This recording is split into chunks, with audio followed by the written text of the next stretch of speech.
24 वर्षीय तरुण शेतकरी शेतात फेरफटका मारायला गेला होता। अवकाळी पाऊस पडल्याने कामे बंद होती। तो फक्त पाहणी करण्यासाठी गेलेला आणि दुपारच्या वेळी अचानक पुढे काय घडलं पाहण्याआधी AM मराठी न्यूजला जरूर सबस्क्राईब करा, अपडेट रहा।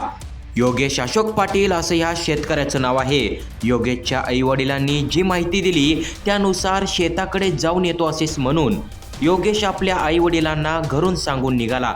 नेहमीप्रमाणे तो गावालगत असलेल्या केळीच्या शेतात कामासाठी गेला होता। त्याच्या बाजूलाच काही मुलं क्रिकेट खेळत होती।